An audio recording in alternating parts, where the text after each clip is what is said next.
Hello and welcome back to the AL Central Rundown. I'm Eric, and with me today is Ty, Lee, Dan, and Sam.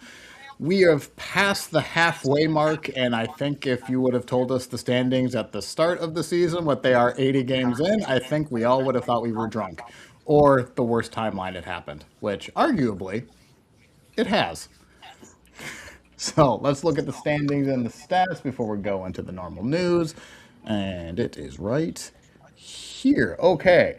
The division leading Chicago White Sox are tied with the Cleveland Guardians. Both White Sox are the only team with a positive run differential. The Twins are at 4.5 games back, and the Tigers and Royals are tied, or well, not tied. They're 9 and 9.5 games back apiece. The entire division is 5-5 in their last 10. Go figure. I feel Little like bit you of a could flip the standings and it would have made more sense before the season started.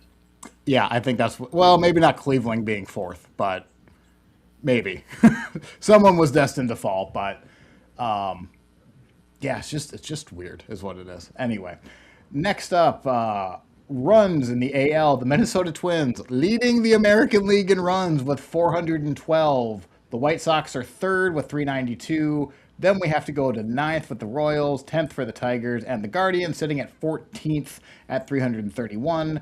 And pitching ERA, the Guardians fourth in the American League, Tigers sixth, Chicago's ninth, the Royals 13th, and the Twins 19th or 14th with a 4.86 ERA.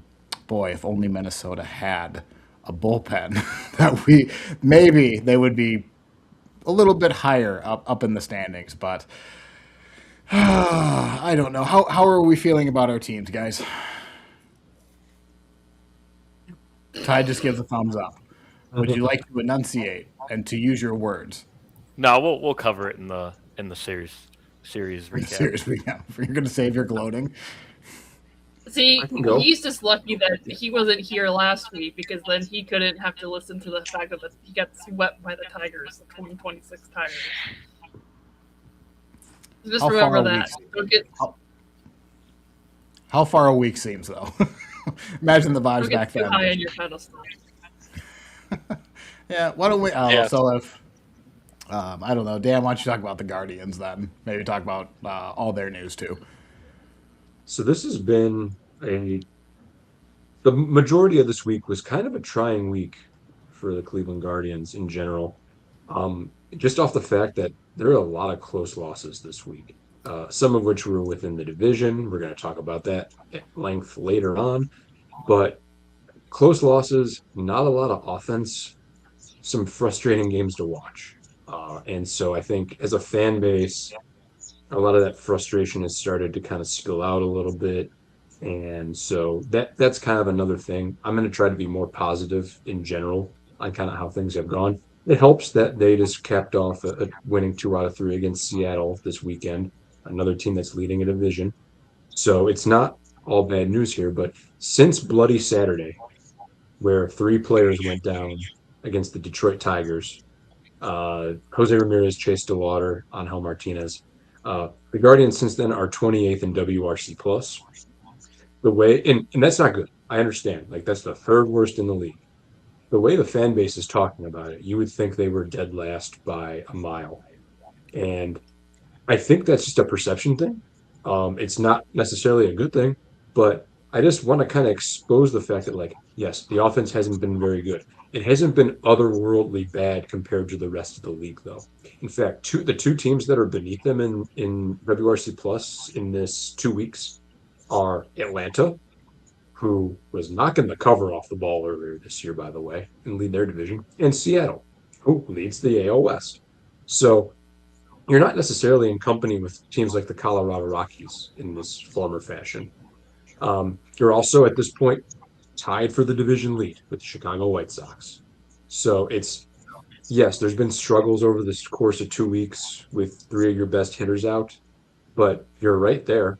It's not like you have to make up a bunch of ground in the division at this point in time. You haven't played particularly well over this last 2 weeks. In fact, I think I think it's 5-7 in their last 12.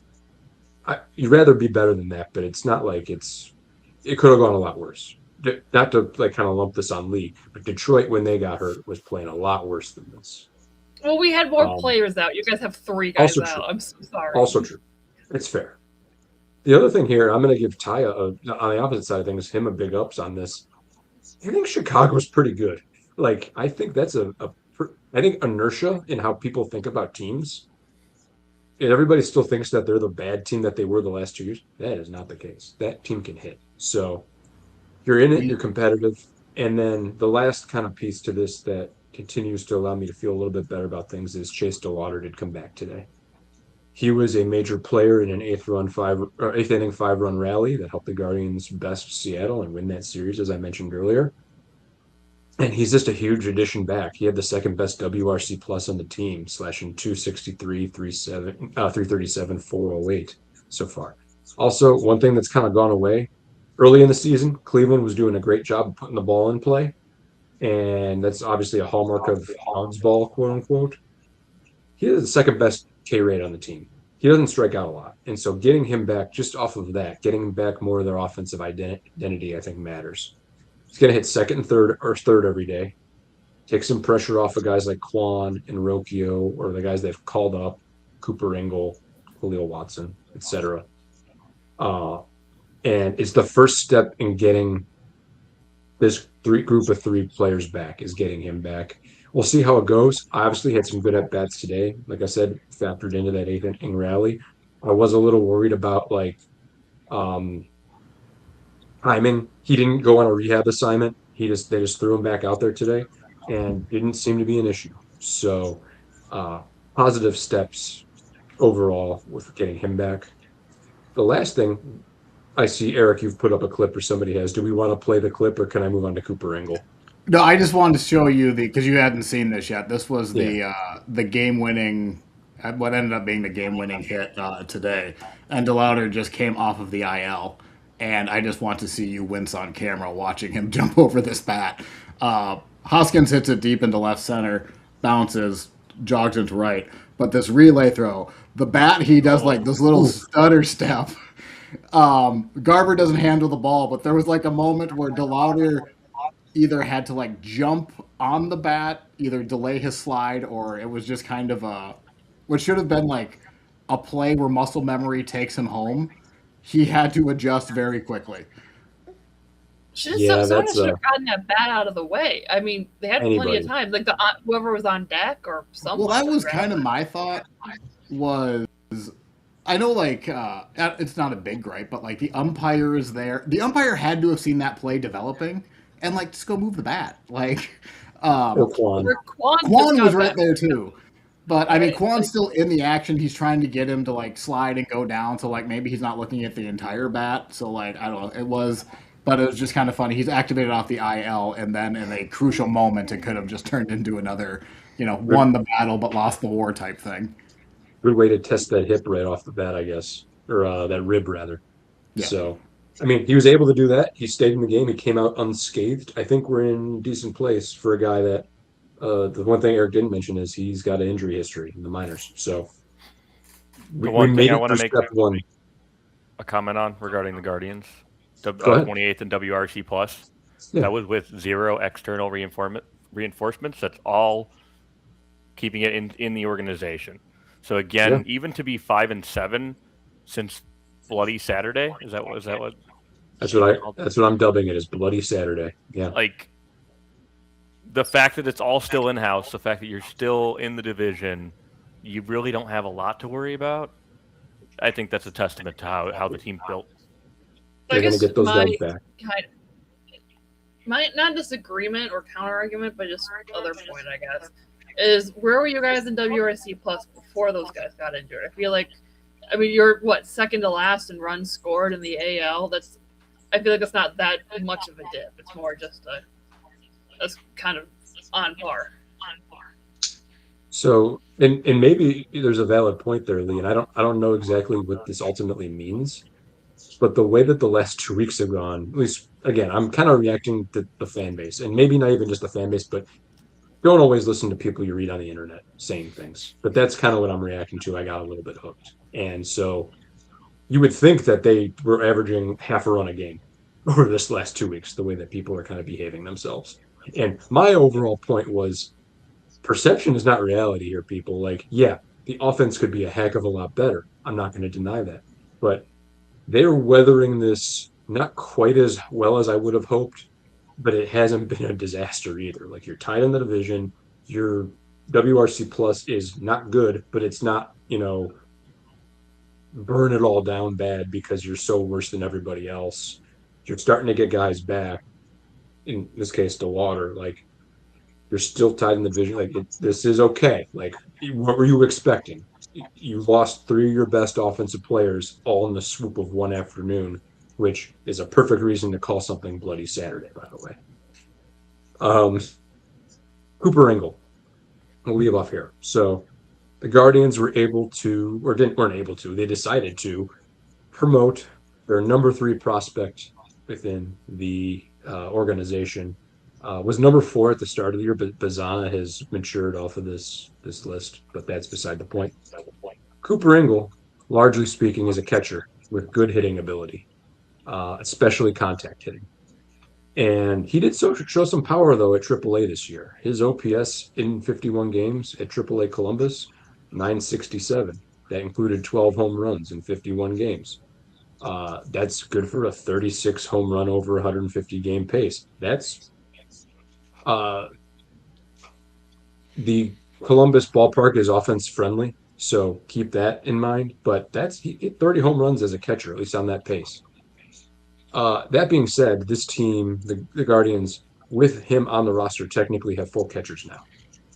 Patrick Bailey, Austin Hedges, David Fry, Cooper Engel, two of whom aren't going to be doing a lot of catching. Fry and Engel.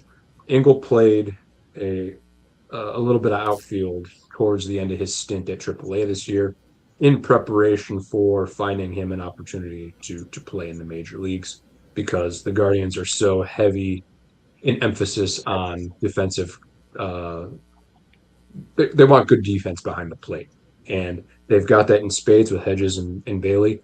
That's not necessarily something Engel is prolific at. He's not fantastic. He's fine, but he doesn't kind of fit the bill for what they're looking for behind the plate. So he has mostly DH'd to this point. If not, I missed the game today. Just full disclosure, I was out playing softball and didn't have a chance to watch it before we got on. So I don't know if he played today, quite frankly. And if he did, I don't know if he DH'd or played the outfield. But in the first two games, he DH'd.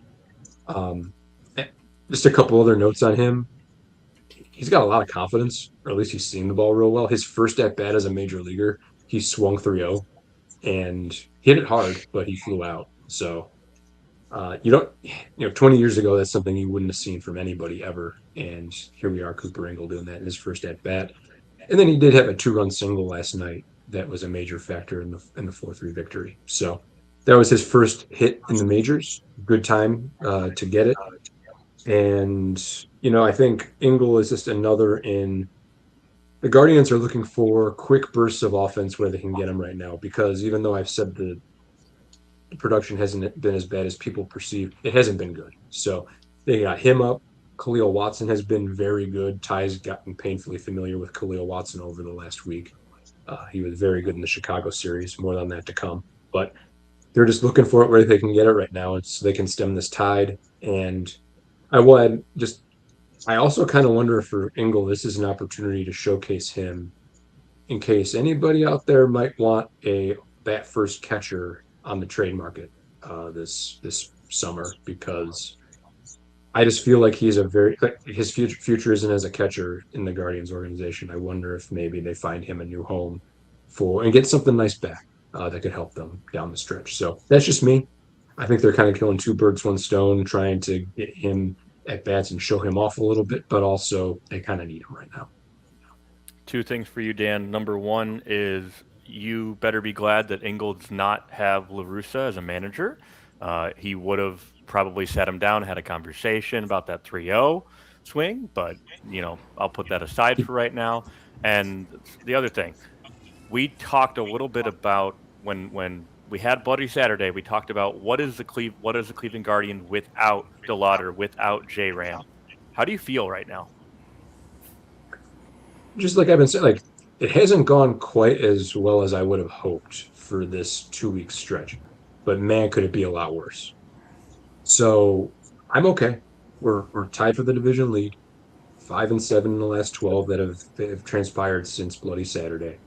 And a lot of this depends on. I'm hoping that it's like after the All-Star break that we get both Ramirez and Martinez back.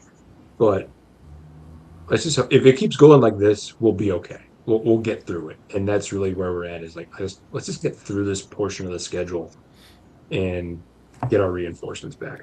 So I will say on your behalf, it is not a we need to rush J-Ram back from this injury. I think that guy will do enough to when he's ready to go. Like when he has the sniff of ready to go, he'll be back as he wants to be.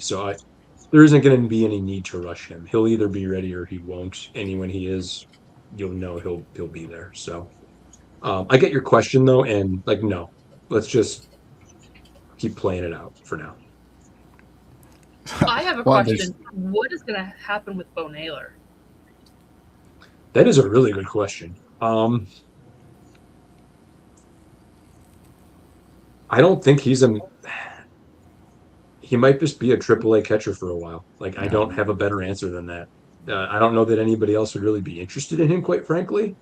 And I think Seattle. catcher at the major league level is settled. Unless they don't see Austin Hedges as part of their future, which maybe, but they sure feel married to that guy.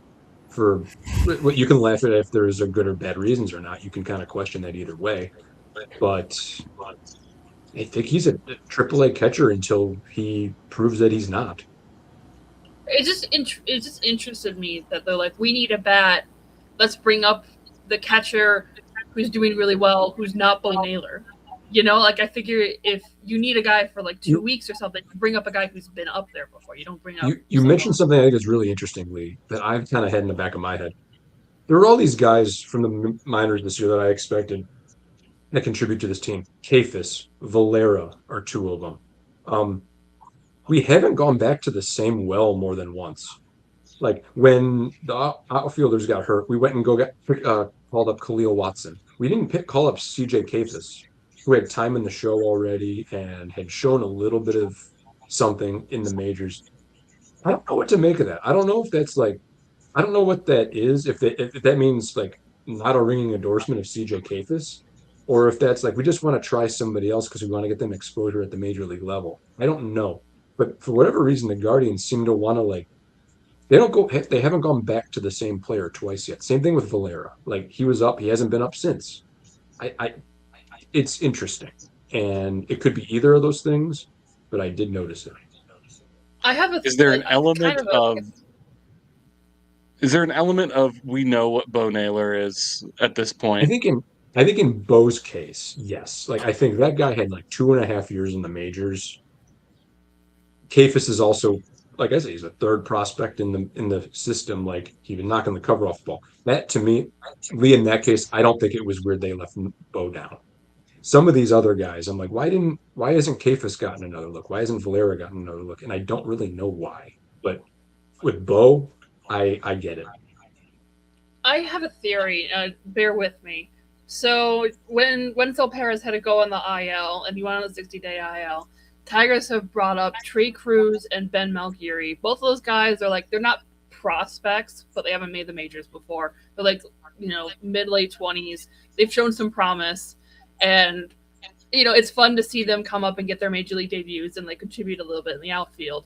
But other people were questioning, why don't we bring up Max Anderson? Why don't we bring up Max Clark if we need someone in the outfield? Well, potential answer is we want those guys long term. We don't want to mess with both Max's development by bringing them up for 2 weeks and then sending them back down.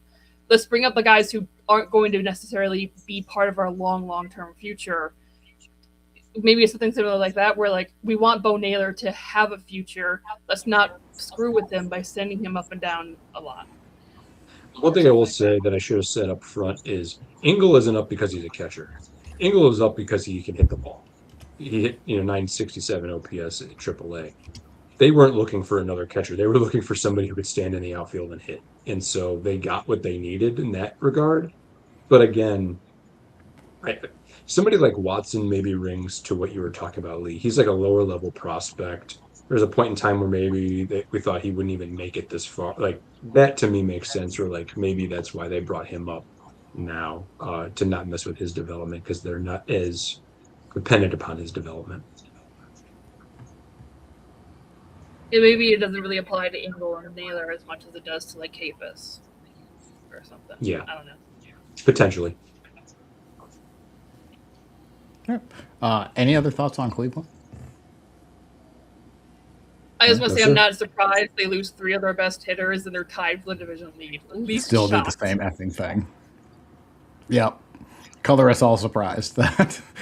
I don't think it's been pretty. I mean, you can certainly see like those wheels are shakier, but they're still on the car. Like you kind of wish somebody would kick the tires off of the car, but it hasn't happened yet. Gotta give the Well, I mean, pitching if a they, lot if they of credit. lost 3 pitchers, that would, to me, that's the difference. Yeah. Losing 3 hitters, it's like, okay, you're and J Ram, DeLauder, giving them their flowers, but like, hey, if we can get a couple guys that are close to replacement level, we're gonna be Yeah. okay. Hate to break Well, it they to you, only Ty, named but Saying they've the done that. wheels are still on the car is not a ringing endorsement, Eric. I know it's not, but they're still those efforts are still on there. That's the problem. They did the whole loose pitchers thing too. That's how Bybee, Allen, and Zach Plesac ended up in the majors at one point in time a few years back. So Yeah. they've done that as well. I think that was 2022. Oh, Zach Plesac, him and his COVID kicked him out of the league, but not for the reasons you think. Yeah, I don't even want to talk about that. What is it with the Guardians and clubhouse cancers? With Clase, Betton, you have Plesac going out to parties and during COVID. Callaway. Oh, I What do you forgot think? about Plesac, that. the thing that got me was him driving around on like a Instagram live or whatever it was at the time, explaining himself while he was driving. Like that's not Yeah. a good look, man. That like you're making Well, things especially you worse. would.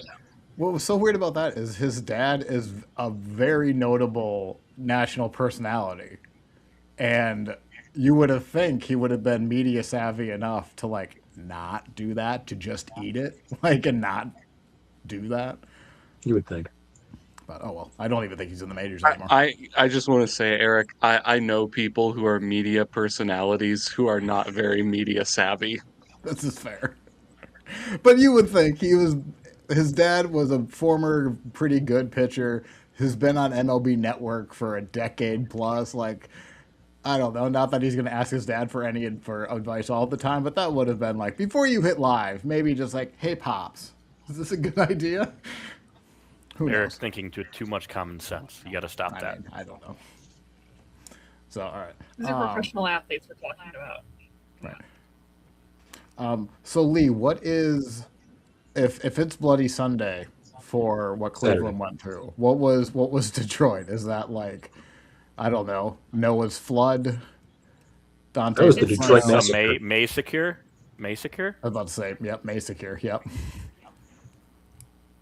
It's Detroit I'm not going to make a Stand. good. different historical reference for the Royals in a moment here, so stay tuned for that. Well, that's a teaser.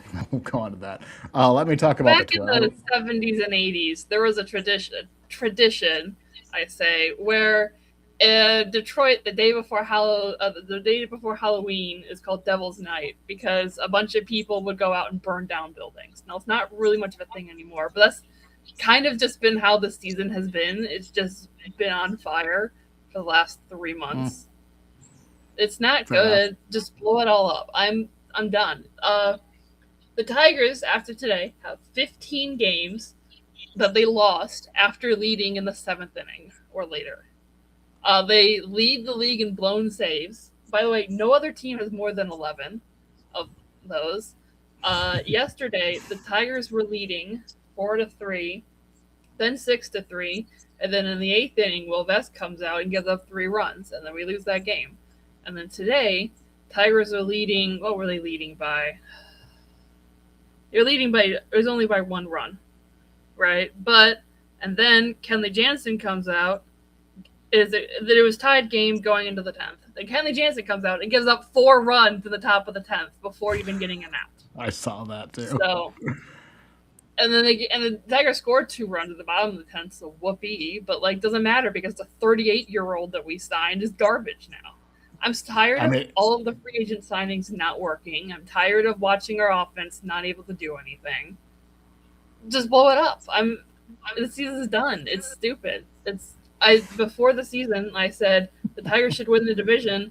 Multiple things would have to go wrong in order for them to not win the division. Guess what? Literally everything that could go wrong did go wrong.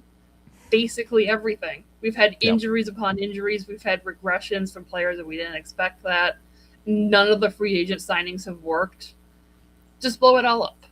Let's keep in mind, Tigers are still on a 70-win pace. Oh, I don't care. Give it whatever. We're gonna lose 100 games. I think Lee wants the draft pick at this point. Give me the draft pick. I want Scott Harris to draft his 4th left-handed contact-based high school shortstop. Come on. I'm done. Give us a lottery pick so we can lose the lottery pick because Detroit teams never win draft lotteries. Whatever. Okay. Cunningham, not Smith. That was the one time we won. That was the one time. If you look at the Red Wings, it's statistically impossible that they keep getting as low picks as they do. It's ridiculous. They keep losing the draft picks, the lottery. That's that aside. The season's pretty much the season's been done for a while. I'm tired of them pretending that it's not. Today they lost because Kevin McGonigal / Colt Keith combo at first and third made an error, and then immediately a home run after that. So that was a 2-run homer. And then, Kenley Jensen comes out 4 runs in the 10th. Yesterday, Will Vest gave up 3 runs in the 8th. I mean, what are we doing here? It's ridiculous. And it's not just that injuries, it's that everyone has had regression. Like, Torkelson has regressed. Matt Vierling has regressed. McKinstry, Will Vest, Holton. I mean, everybody that we expected to be at least good or meet or average has been awful. Will Vest has a 6 ERA on the season. Players that even with you could have had healthy players all season. Players that you were expecting to contribute to your success in Detroit have not contributed to success. They've done the opposite. To me, that's the bigger striking thing with how this has gone wrong. Is wow, guys that you would have expected to do well anyway aren't. But you also look at it. There's no player that is overachieving their expectations for this season, except maybe Dingler and McGonigal and Green, maybe if you want to count him. Everybody is underperforming or just terrible. So it's like, look at our position players and look, Dingler, Torres, McGonigal, Keith, Green. That's basically all of our positive 4 players. Kerry Carpenter is 0.2 WAR. Parker Meadows is 0.1 WAR, but he was here for 2 months, a month and a half. This makes your point, but your favorite player, Zach Short, is just as valuable as Kerry Carpenter, basically. Basically, yeah. Matt Vierling has negative 1.2 WAR. Jahmai Jones is negative 1.1. Wenzel Perez is negative 0.8. And he's going to be out for the season, pretty much. Spencer Torkelson has been negative 0.5 WAR. I mean, everybody has regressed. There's really nobody that's overachieving. Framber Valdez, we gave him $35 million, and he's got a 4 ERA. I mean, even Skubal, we gave him $32 million, and he's got injured for a month. In the past 3 starts since he came back from injury, he gives a 4.5 ERA. I mean, I will say, he's becoming a closer. He's awful now. So sorry. I will say the one thing that sticks out to me is that Lee,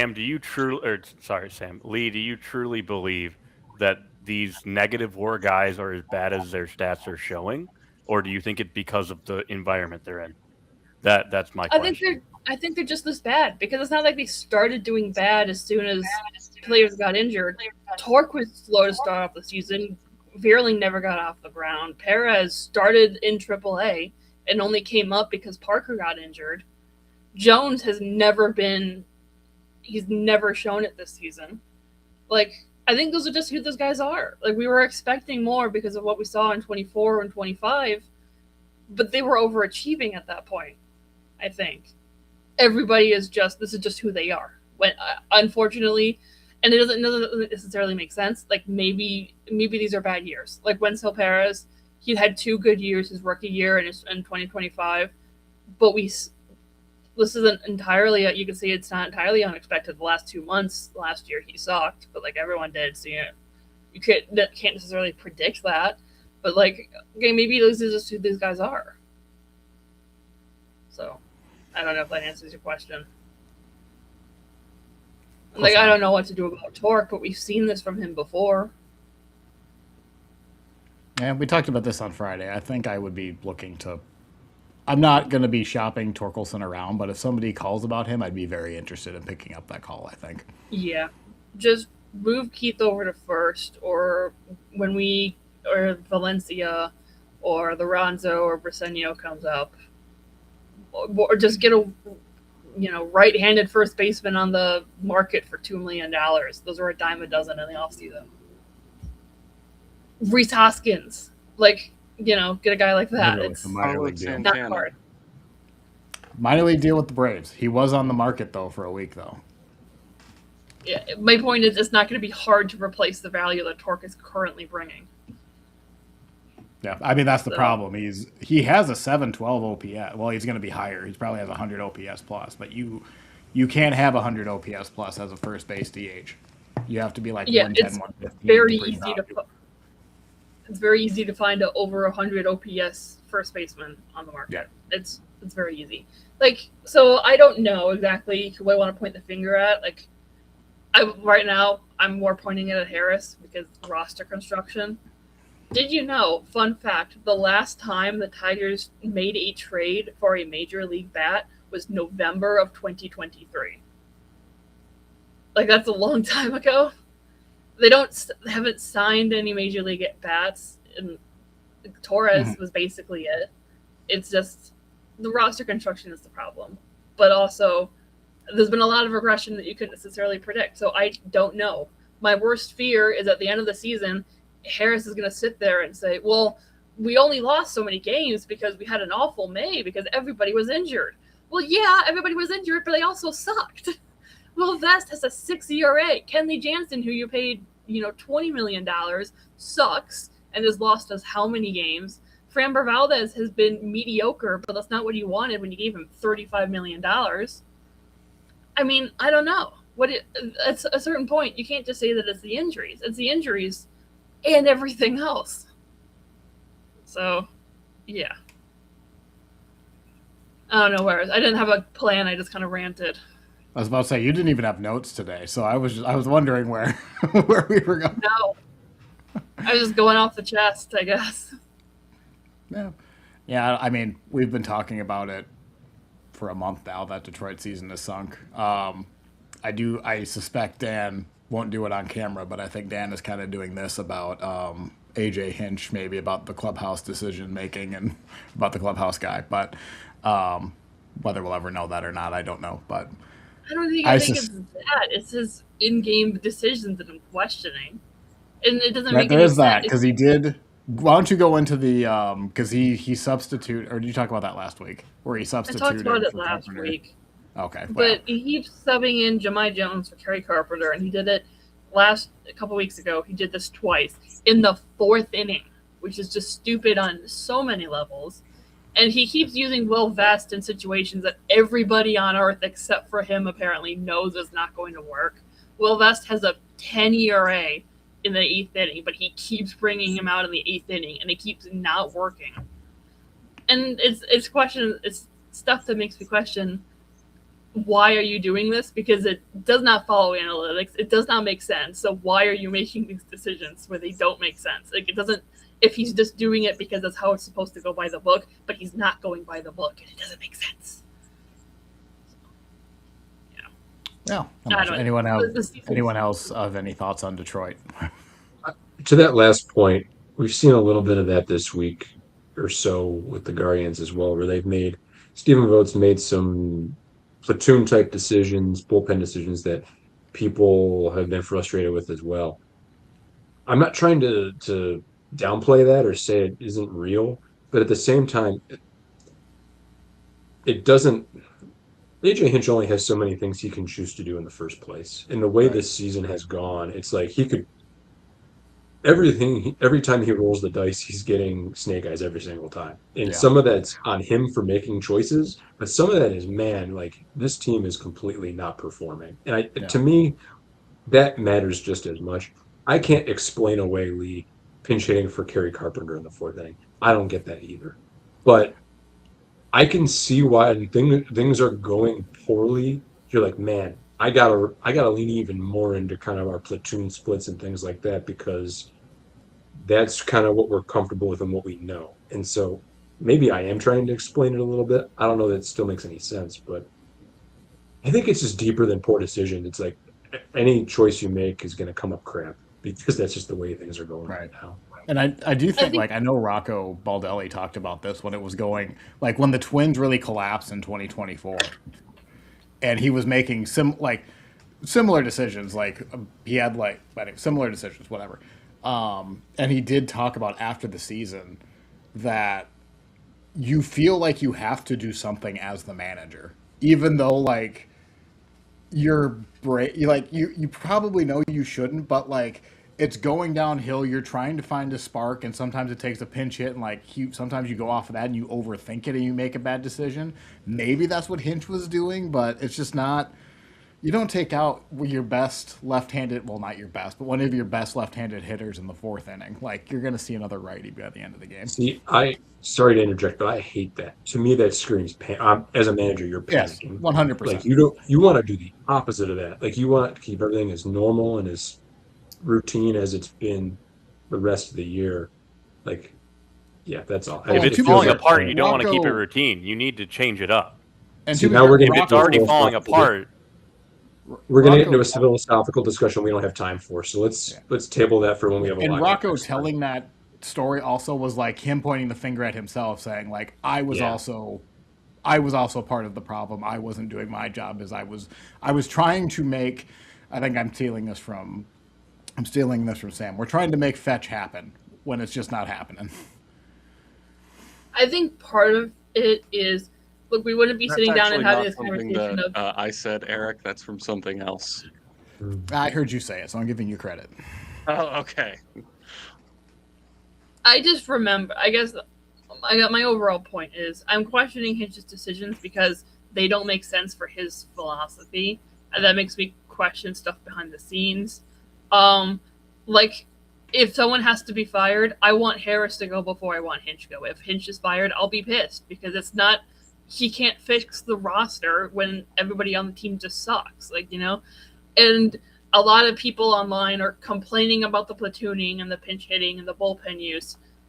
I just remember, okay, 2021 to the second to the first half of 2024, everybody would always complain about Hinch's lineups and the pinch hitting and the platooning because the team sucked. But then mid 2024 to end of 2025, everyone's like, Hinch is amazing, his platooning is fantastic, he makes all the right bullpen choices because the team was winning. And now the team sucks, and we're sitting here and we're complaining about the pinch hitting and the platooning. I think part of it is the team just sucks, so we're complaining about the manager. You know, when really the issue is the roster sucks. If every button he pushes is going to explode, you can't yell at the guy for pushing the buttons. Right. Blame the guy who put up the buttons with bombs underneath them. Right. So, like I said to Sam last week, I'm not on the Scott Harris train, but I'm looking at tickets. I'm kind of just like, yeah, you know what? Maybe we need someone else. You're on the fire, Scott. You're not on the fire Scott Harris train, but you're looking at tickets. Oh, yeah. Sorry, I don't know what I said. Yeah, I'm not on the fire Scott Harris train yet, but I got the page that worked. You're googling Are you on departure the times. keep Scott Harris train though?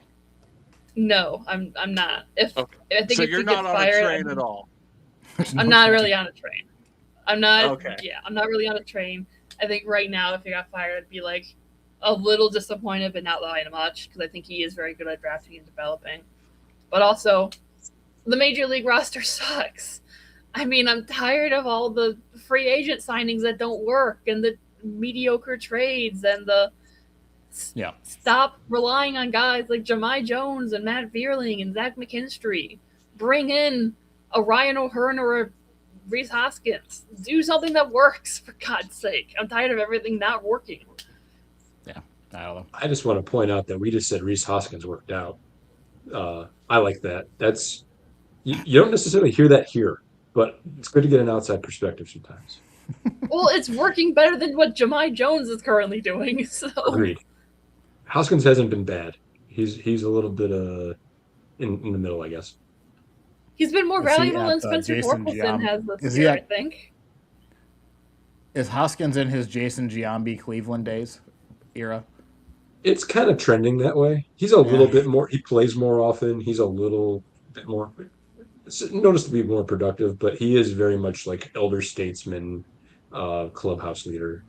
That part of the I is part of don't the archetype for sure.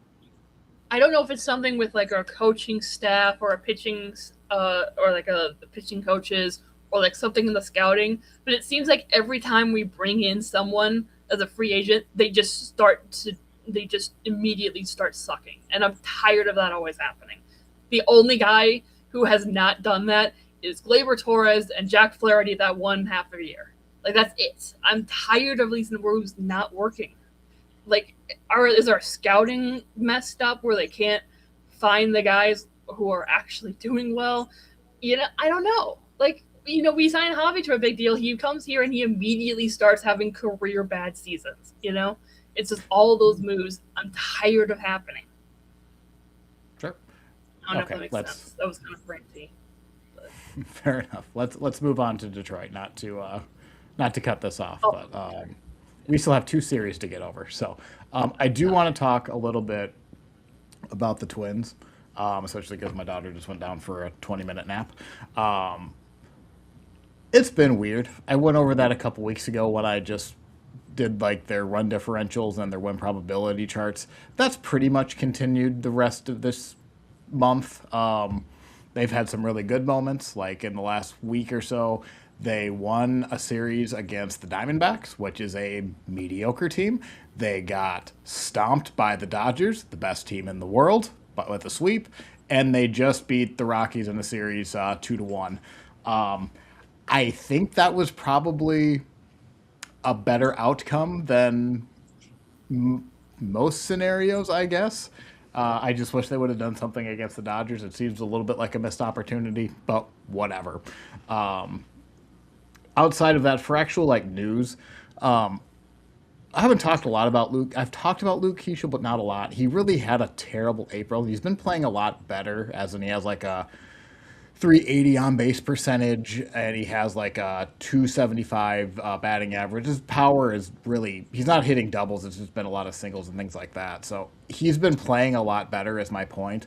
The problem is his defense has been really bad, like -7 outs above average bad at second base, which shouldn't be surprising because he was drafted as an outfielder, and the only reason he was playing the infield was because he had Tommy John surgery on an elbow, and the Twins put him at first base to help recover. They had him play first base to avoid him throwing, and then he got called up to the majors last year, and they basically let him learn to play second base because he had like an 800 OPS. He was shooting doubles all over the place, and the thought was he's fast. He's a good athlete. He should be able to figure out second base. The arm should be able to play at some point, and it just hasn't done well. So they've kind of had enough. So they're moving him to the outfielder. He's going to play in the outfield more. So they actually will have another right-handed bat. He's been playing out there the last couple of days. There hasn't been a lot of plays that makes you go, oh, that was good or bad. It's just been a lot of pop-ups and whatever. You can tell he's played the outfield before, just not in the majors. So we'll see. More to come on that. But right now, Cody Clemens is starting at second base more, and we won't go on Cody Clemens' attack again because he's done much better than I think any of us anticipated him doing. He hit a home run today.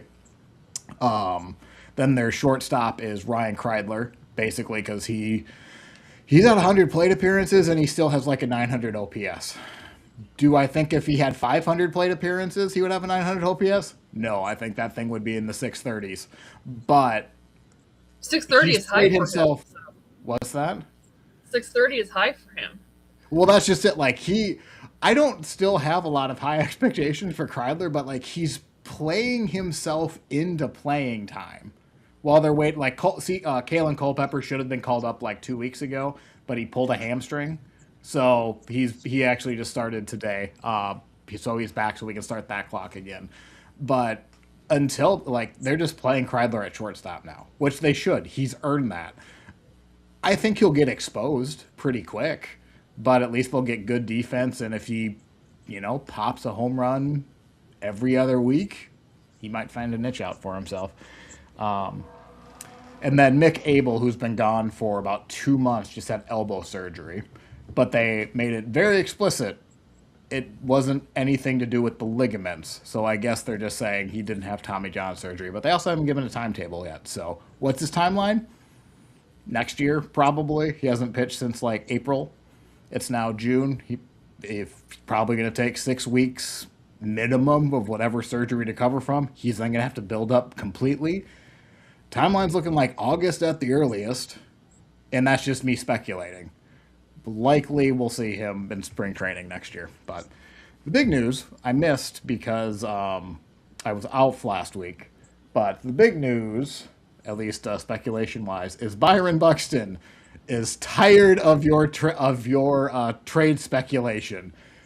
He spoke to Dan Hayes about 2 weeks ago, and and Dan Hayes just basically asked him, "Hey, what do you think of Jim Passon putting you on his most valuable trade pieces if they get moved?" And Buxton says, "Quote, I don't give a fuck. At the end of the day, nobody's in my shoes. Nobody can say anything about what I'm going to do. I know what I'm doing. The only way I'm getting out of here, they're going to have to come and have a talk with me and tell me something else. Simple as that. I ain't said nothing about leaving, nor will I. I'm a twin." Good for Byron. You could tell this agitates him, clearly. Because if anyone remembers last year, he got to the trade deadline, or he was at the All-Star game, which was in Atlanta, and there was speculation that Buxton would waive his no-trade clause for the Braves. And he said at that point, not in strong as words as that, because that's pretty strong wordage. He said the same thing. I'm a twin. I'm not going anywhere. Blah, all the things, which, as a fan, man, does that feel really good to hear. I know it's part of sports media, but it just feels insanely disrespectful to keep seeing the guy who has repeatedly said, "I'm not going anywhere," has a no trade clause, and keep saying, "Well, what if he was traded?" Like, give it a rest. How many times does the man have to say that I'm not going anywhere before you get it in? Like, See, And they here's the just thing won't. about that, though. He isn't. There are people that still don't know that this even happened, that Yeah. supposedly follow baseball and like pay attention. We have local media here in Cleveland who are like, "Oh, geez, it'd be great if the Guardians could add Byron Buxton." I'm like, do you guys follow anything at all? Do you know what's going on in the media? Like, he's not going anywhere. He's not Yeah. interested in leaving. You could, I think I said this online at one point. The Guardians could offer Pizzana, Ramirez, Gavin Williams, and Kate Smith to the Twins for Byron Buxton, and it wouldn't happen because Byron Buxton has a no trade clause. Yeah. So Can I the people can I don't know give a still. slightly different reading on this quote? Good, because I think I know where you're going with it. I was going to bring up a next quote, but yes. One, he's protesting a little bit too much, I think. Leaving that where it is. Two, I think he didn't say, "I love being in Minnesota." He didn't say, "I'm loyal to this organization." He didn't say, I plan to be a Minnesota Twin for the rest of my career."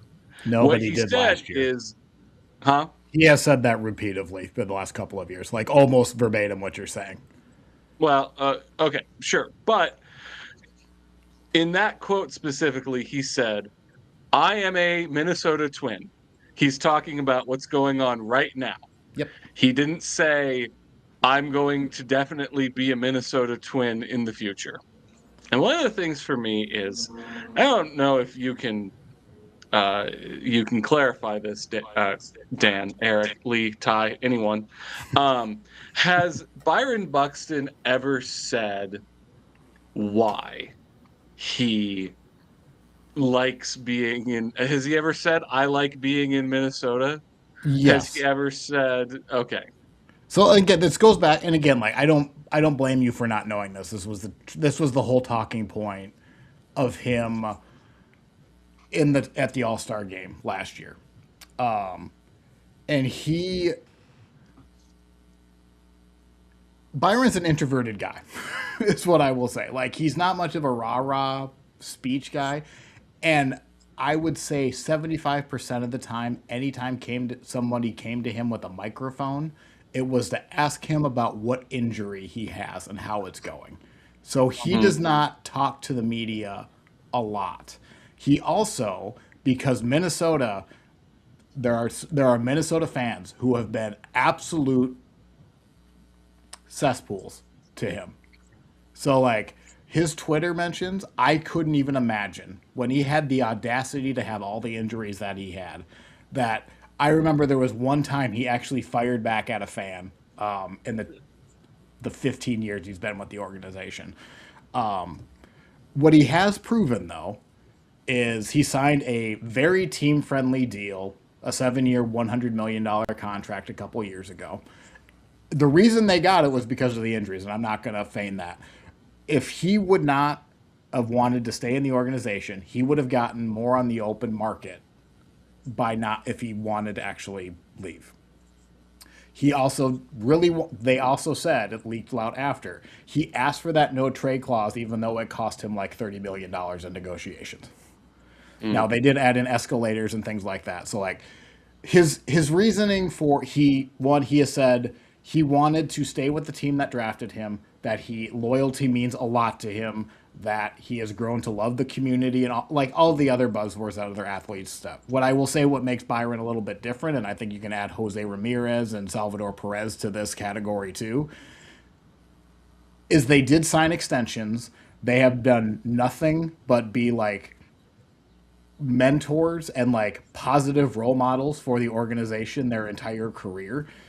And I don't know why that would change for him. He seems like he's just very comfortable in Minnesota. Now, the quote that I thought you were going to go with, Sam, that perked my ears up is he said, "I'm a twin. I'm not going anywhere." Nobody. The way he answered that question was basically, I read it as, "Stop asking me this. Go away. I'm not answering this bullshit anymore." But what he did say in it was, in order for me not to be a twin, I'm paraphrasing, in order for me not to be here, they're going to have to come and tell me something different. Like, they're going to have to come to me with it. And there's a little bit of a story behind that because last year after the trade deadline, Byron says, or not after the All Star game, Byron says, "I'm a twin. I'm not going anywhere." Shows loyalty to the franchise, all of that.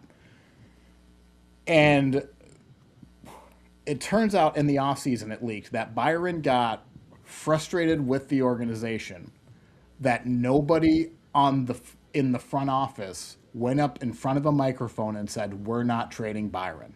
So he felt like he stuck his neck out to be loyal to the organization and he wasn't paid back for that immediately. So he was frustrated with that. So I think that's what my mind went to when he says they're going to have to tell me differently if I'm not a twin. So transitioning into the next line is Jeremy Zoll 4 days later, I'm pretty sure raced up to a microphone and said, that's not something we're going to be a quote. It's not something we're going to be exploring. It's not something we plan to explore. He wants to be here. We want him to be here. I think this is just to get I think just to get that out here makes a lot of sense, especially given a lot of the speculation being thrown out here that he's not actually rooted in fact. That's great. I do wish there was a little bit more finality in that. There's like both quotes left the door open like this much. So, Sam, I'm not saying you're wrong. I'm really not. I think Byron I'm going to wants to throw out. stay I'm here. going to throw out one more thing on this. Go ahead. I have something too, but go ahead. I don't understand why Byron Buxton would be feeling these feelings so intensely toward the Minnesota Twins organization. And I do think he is at some point going to not be a Minnesota Twin. It might not be Why? this year, it might not be next year, but you mentioned something that I think is interesting. And you mentioned Jose Ramirez and Salvador Perez. Those are two players who are loyal to an organization because they have actually achieved something with that organization. What has Byron Buxton achieved in his career other They than won one playoff series. highlights? Sure. That I mean, hasn't done a lot of winning, hasn't made a Sure. deep playoff run, But he hasn't hasn't said that's gotten important any either. major team or individual accolades. I think when I think about Byron Buxton, he's a great highlight reel player. Mm-hmm. And I think Buxton might get to a point in his life as he is, he is aging, and Sure. he looks himself in the mirror and he goes, "Man, I really haven't, you know, I haven't achieved a lot in my career. I might need to." I mean, do we think the Twins are? I mean, how far away from being a contending team are the Twins? It They've depends looked on how good high this you year. are I'll on give them their that. They've prospects coming up. overachieved versus what a lot of people thought they would do this season. But I just kind of feel like Buxton will be known as a great player who couldn't stay healthy, who was on a bad team. And that might be motivation for him to change things up. I'm not saying like I believe he will finish out this contract as a Twin, and then I would like to think the organization will extend him just to finish How out his much does he career. have left on his contract? 3 more years, I think, Okay. and it's $15 million. So there's no reason for them to get rid of him. I'm not saying you're wrong, but like, why would Byron Buxton be loyal to a team who he's been with? He's 32 years old. He's been in the organization for 15 years, which is not half his life, but his entire adult life. There's something to be said there. He can lead success into other ways. Like he can just like the environment and just want to build something. Like that's perfectly possible. Now, with what you're saying is, I do think, and I think I've said this on the show before, there is a breaking point where I hope Byron does not get penalized for this loyalty, so that if the Twins want to trade off half the team again at this deadline, Byron is just going to be standing there with another AAA roster and might be wondering, why is it worth all of this hassle? And both of the quotes that both he gave and Jeremy Zoll gave do kind of leave that possibility opening. That if this team goes in the tank for the next 6 weeks and they're going to trade Joe Ryan and Jeffers and all of them, I do think there is a possibility. I don't think it's a high possibility, but that door is left open. But Dan, I think you said you had something. Buxton has 2 more years, Alternatively, by the way. He's a free agent after 28. Just wanted to fact check that. alternatively here, is there a chance that I don't know how this stuff works, just openly admitting that. Maybe was that writer that asked Buxton the question, is he a local writer? Yes. Is there any chance that perhaps Byron Buxton's agent called this writer and asked him to ask Byron this question so that this could just get out now and that we don't have to? I'm getting more arrogant to the whole like getting frustrated with this line of questioning and this whole like, let's Mm-hmm. just have somebody ask Byron the question, get this out in the air. Maybe it forces the Twins front office's hand into also commenting on it because we've commented on it. I'm kind of being conspiratorial, but it's not like that deep. It's not that big of a deal. But like, I just think maybe somebody asked that Byron get asked this question. Well, I Maybe know, get this out like, in the open. what's kind of funny is the Twins territory, which is the foul territory version of for podcasts on YouTube. So Dan Hayes is the beat reporter for The Athletic, and then also he's the one that asked. And when he was telling the story of when he asked, he basically, it was right after Passon and I think Bowden gave out their list. Like they dropped him back to back, basically. So like the natural question was the next person to talk to see Byron was going to go ask him about the speculation. And the way it sounded, Dan Hayes went up to him pregame or in the clubhouse and just asked him, and it took him like you just heard the entire interview, and then Byron like walked away. Like he was motivated to say that out. So like, did his agent call like, Dan Hayes to do it? No, but I think it was just a natural I question think that he knew was coming. I think the point I'm more so even kind of hitting on is like maybe it wasn't premeditated, but like it was premeditated in the sense that Byron Buxton knew at some point this was going to come up again, and it sure feels like he Yeah. prepared himself for when this came up again. Yes. And I think that's where we get into Sam talking about maybe he's protesting too much. I don't think that's the case. I think he was just knowing this was going to happen again. He was ready for Yep. it this time. I mean, Well, it's no, not. The best way to stop trade speculation is to be traded. Let's be honest. I think it doesn't take a brain scientist to know that he's gonna be asked about being traded. The trade deadline's in a month and a bit. He's a very good player on a team that's not doing well. People are talking about him being traded. It doesn't. Yeah, he's probably knows that he's going to be asked this because he's been asked this the past few years. Right. And like he just doesn't. I just don't think he likes he's just an introverted guy. It sounds like he doesn't. He's not Vinny Pasquantino. Like he doesn't seek out the microphone. I don't mean that as a slight against Vinny. Like that's just not. His I mean, personality. I think that's you. You could say that about a lot of guys. Right. I don't feel like that's an excuse. And just to put it out there again, Buxton has never said I want to win titles. Buxton has never said I want the biggest contract I can get. Both his actions and what he says are aligned. So to me, there's no reason why he just doesn't want a statue in Minnesota, no matter how good or how good he is or how good the team is. Yeah, he does want to win a World Series. Don't get me wrong. Like that's He the wants goal. to have a big contract. All of these guys do.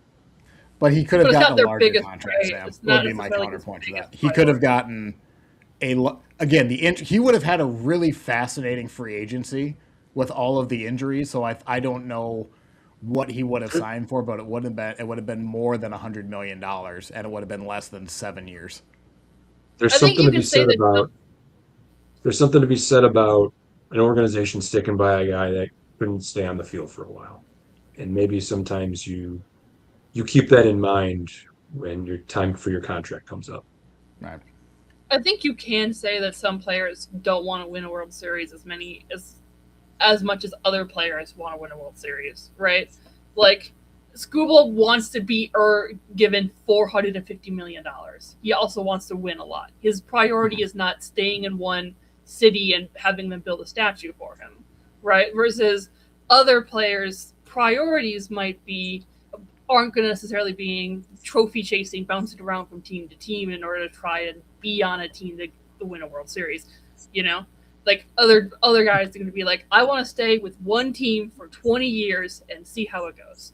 Other guys are going to be like, no, I want to win. Like, I think both are fine. I think it's very fair to say that for some people, winning a championship is not their highest priority. I think it's fair to say Buxton's highest priority is staying with one team for 20 years or whatever and seeing how far they can get. He's not going to go piggyback off of that. I think the players show you based on their words and their actions who is on which side. Juan Soto has been with 5-6 different teams. I understand they're not all his choice, but he ended up with the Mets on a $700 million contract or whatever it is. He has proven with his actions what he intends to do. Yeah.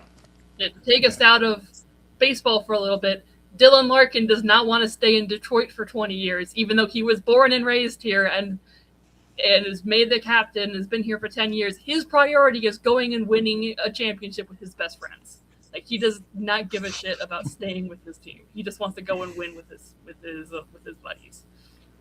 I think by that measure, if you say some people, it's very obvious that they want to win a championship. I think for some other players, winning a championship is not their number one priority. So Okay, well, I think we've talked about enough about the Twins. Why don't we move on? Looks like this is going to be a long one today, everyone. Why don't we talk about the White Sox, and then we'll talk about the Royals quick, and then we'll go into series recaps. I will try to keep this as short as I possibly can.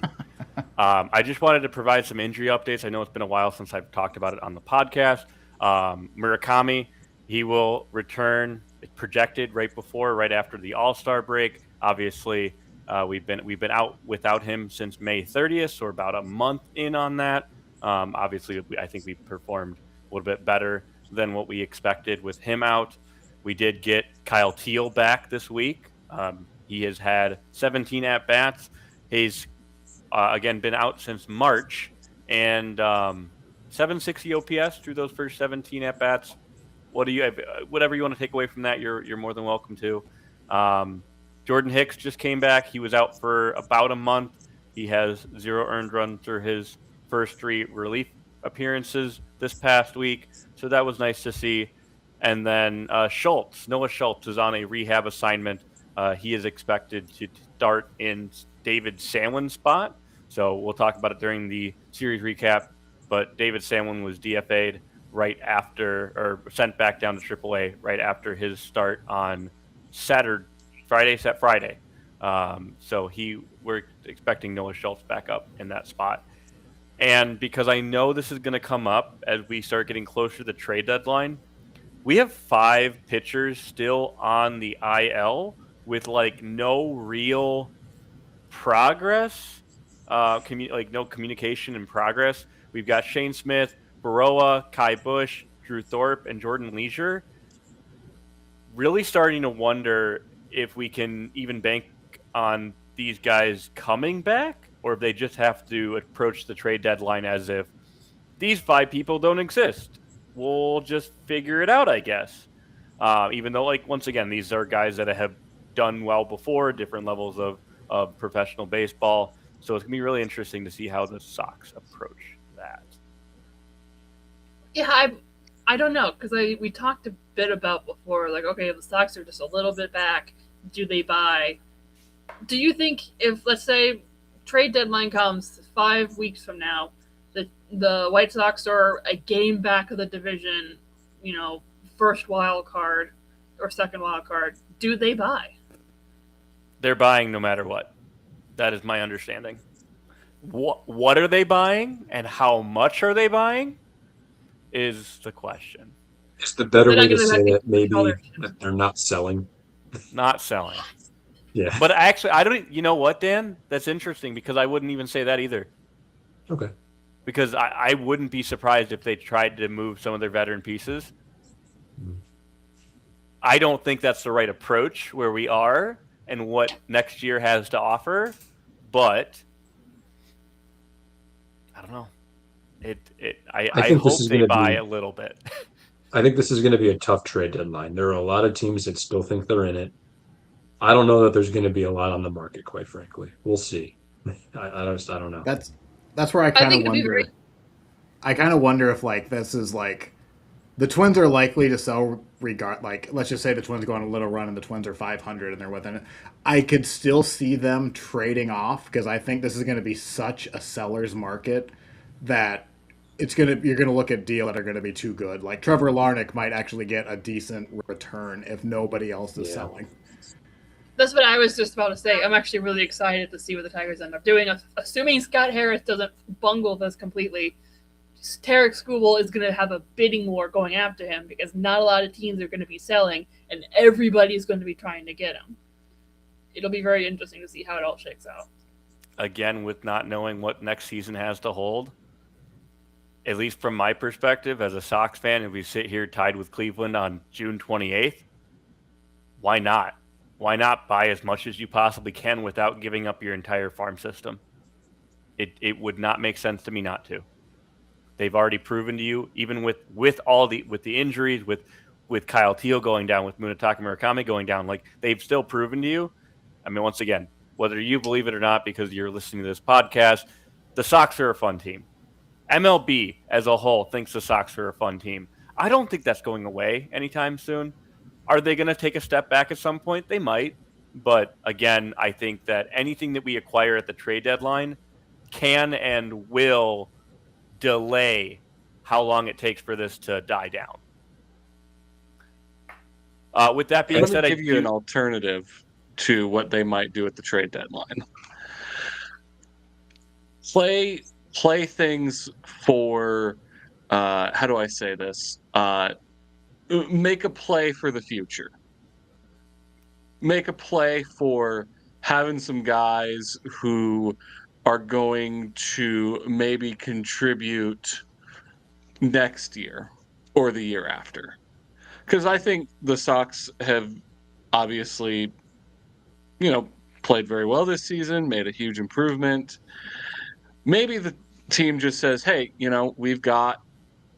let's see what happens with this season. This train might keep on rolling, but we've got some pieces in place, and maybe we can make some moves that will ensure that next season and the season after will continue this little run we're going on where we're winning some games.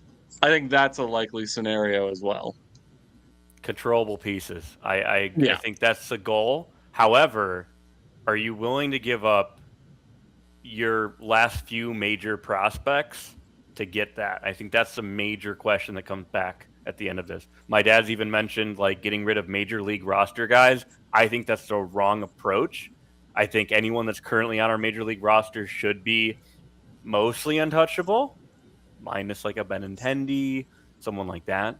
That's what I was going to say, is because I don't think Benintendi is part of the future. Right.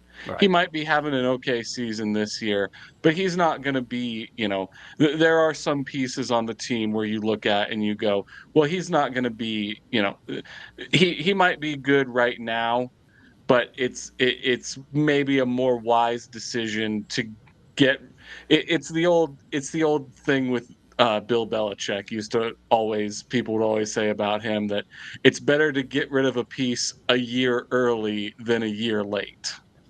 Absolutely. And plus the cap space that could present to us. Ultimately, what else could we do in the offseason when we finally do get free agency? I think they mentioned on broadcast either Friday or Saturday how can you believe that this is really the first year that these guys are all together? Can you imagine what it might be next year? Can you imagine what it might be 2 years from now? It's still hard for me to believe in that, but it's true. I mean, we could be someone to reckon with for the next 2 to 3 years, and that's really nice to hear. I have another alternative, and this is going to sound like I'm poo-pooing the White Sox future, and that's not really my point. My point is more I'm kind of with you on like they should pursue this year. Ask Lee and Sam about next year, like, but from last year's perspective, like the Royals and the Tigers. Oh, we'll be back next year. They're not. And it's not next year's never given for any organization, for any team, I guess is the point I'm trying to make. You're tied for the division on June 28th. If you're tied for the division 2 weeks from now, which I think is completely plausible with what's going on with the Guardians right now, why squander that? Why not pursue that? So that would be my opinion. I agree wholeheartedly. So outside of the do we know if these guys are coming back? Again, we're going to talk about the trade deadline a lot over the next couple of weeks. I will just put my thoughts out there. We need at least one starter and one reliever. In what way that comes in who do we have to give up? It's all up in the air to me. But we need a little bit of rotation help and a little bit of bullpen help. I mean, who doesn't? But still. With that being said, I do want to give a couple of flowers to two guys in particular. I have some stats from the last 7 days, but this starts to come. It's more than 7 days. It's look at what these guys have done and what they're going to potentially continue to do. Randall Grichuk came to us from the Yankees earlier in the season. In the last 7 days, he has a 1.4, a 1.4 OPS. for those of you, 1,000 is good, right? 800 is okay, right? And he has a 1,400 OPS. Grichuk has just been doing wonderful in pinch hit situations. I believe we're going to talk about that during one of these two series at least. Just thank you, Grichuk, for doing everything you've done. And then I can't believe this. I'm about to say the sentence I'm about to say.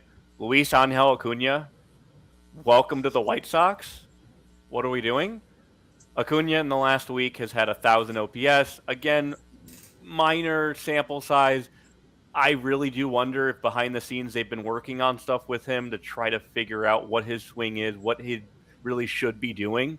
But he's been providing at the MLB level, and it's been really cool to see that he's not hitting 180 or whatever it might be. So good on him. I would also like to bring up, in terms of my players that we're talking about before we get into the series recaps, Sir Anthony Dominguez, as of June 28th, Sunday, had his first appearance in the 6th inning, I believe, all season.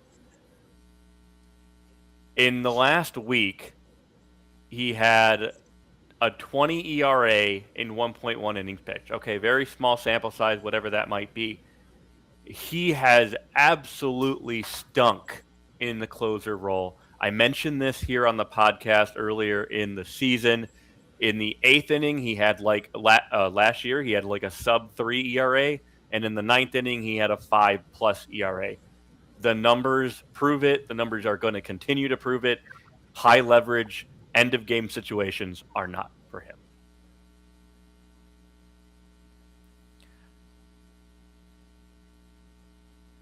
It is fascinating to me that after Dominguez came out against the Tigers in the 3rd game of that series and blew a game, the very next day, save situation, up by 1, 9th inning, they send out Dominguez and he blows a game again.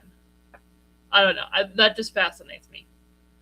Like, normally you want to give a guy a day off, something, after getting walked off, but I don't know. It makes me wonder if there was a directive of use him in these situations until there wasn't.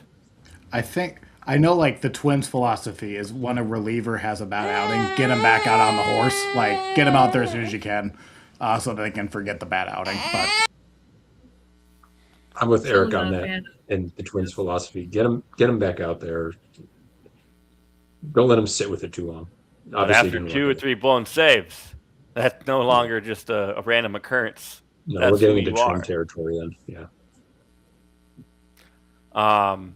Again, that's what the Tigers have always done, is don't throw a guy right back into a save situation the day after blowing a save. It's always give the guy a day or two, or put them in a non-save situation first.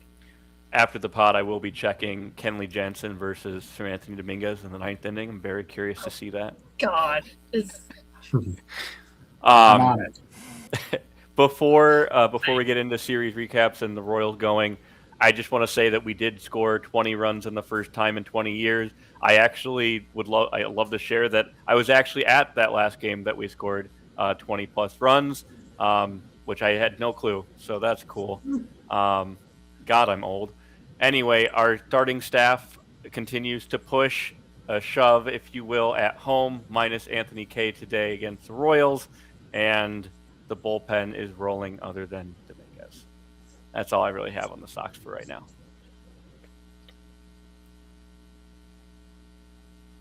I think it's cool that you were at the last game and they scored 20 plus runs, but don't remember it. I was playing with a BlackBerry phone for any of those techies in the audience. The most amazing piece of technology that had ever been invented, the BlackBerry. It was pretty cool. You know, It was. Yeah. So I teased that I would be making a historical reference earlier in the show, and I think the Royals season has come to an end. And I often feel in life and in just in general, you should really just go out with a bang, and you should go out in just the most dramatic fashion you possibly can. And the Royals this weekend were similar to a famous ship, a ship called the Hindenburg, that really crashed in dramatic fashion as they gave up 22 runs to the Chicago White Sox. We can discuss that in due course. But if there were any uh, questions about how I think the Royals are going to continue playing this season, I think it's safe to say that I'm sitting here and saying, "Oh, the humanity," when I watch the Royals. So there's that. I'll just go over a couple pieces of news, and we can get this show on the road. Bobby Witt Jr. He came back. He missed about 5 games. The Royals were 3-2 in those 5 games. At one point, the Royals had lost their third baseman, their shortstop, their second baseman, and their first baseman for a period of time. So it's hard for teams to sustain that. But Bobby came back, and of course, they immediately lost by 21 runs in his grand return. In a 2-game stretch, the Royals lost by a combined score of 35-3. And in one of those games, they did not have a hit until 1 out in the 9th inning. Fun I'd love to fact, call out that Witt did not play defense the first game he was back. he did not. He did not. But there's only so much the shortstop can do when the ball's going over the fence. But anyway, there's that. Um, uh, the Chris Bubich made a rehab start. He looked okay. I'm sure he'll be brought back before his inevitable trade. Cole Reagans is having surgery on his elbow on July 1st. We'll see what type of surgery that ends up being. He's had 2 Tommy John surgeries previous in his career. He's pitched 97 innings in the past 2 seasons. So that's not what you're looking for. Sorry, could we loop back to the we'll find out what type of surgery it is? We still don't know what type of surgery he has. They've just said elbow surgery. I They're gonna haven't get found anything. I haven't found anything that indicates that it's a Tommy John surgery or any type of, there's no indication on that to put they're it gonna to put it that they're gonna way. stick him in the operating room. They're gonna knock him out, and they're gonna spin a wheel, and whatever it lands Yeah, on, that's the yeah, surgery he's gonna get. precisely. Couple positive notes that I'll touch on here. Carter Jensen, he's got a 19-game hit streak going. That is the longest hit streak for a Royal in their history. So good for Carter. Michael Wacha reached 1,500 career strikeouts this past week. So good for him. Seth Lugo hit his 10 years of MLB service time as well this week. So he'll have health insurance. So that's good for him. And that is. Oh, one more thing I wanted to do. Let's play a quick game. I looked this up. How many times? Because as I said, the Royals almost had a no-hitter pitched against them in earlier this week against the Rays. How many times have the Royals been no-hit in their history? Lee, 10. what's your guess? I'm gonna say, since you're asking, I'm guessing it's a weird number, so I'm gonna say 7 because it feels like it's kind of weirdly high. 7. All right, Dan. Not a lot of success in the Royals' history, but this feels like a gotcha question, so I'm gonna say 2. Ty. 10. 10. Eric, do you want to take a stab at this? No, he does not. Dan, you are correct. The Royals have been no hit in their career or in their franchise history exactly 2 times. And those 2 no-hitters, I looked this up, those occurred in 1973 when Nolan Ryan pitched a no-hitter at then Royal Stadium, and in 2008 when John Lester pitched a no-hitter also at Kauffman Stadium. So those are the 2 no-hitters that have been thrown against the Royals in their history. How So many that's no interesting. hitters have the Royals thrown? What's Three your or no hitter 4. to no hit? Royals, I think the I want to Tigers. say, yeah, I want to say like 3 or 4 no hitters. It's also been quite a while since the Royals have thrown a no hitter. So anyway, there's that. One more thing, I'll just put this out here, and I've called for an organizational change, and the game today ended around 4 o'clock local time, and usually the team leaves the ballpark about an hour or an hour and a half after the game ends to get on their flight. And then they took the hour and a half flight from Chicago to Kansas City, landed at the downtown Kansas City airport. Probably they're probably wheels down by now, but probably within the last half hour they landed at the airport. And I would imagine right now the players and the team, coaches and so forth are driving to their homes right now. And I think some of them will put their head down on the pillow tonight, and that will be the last time they do so as a member of the Kansas City Royals organization. I think tomorrow the Royals have an off day. They're back in Kansas City, and something is going to happen.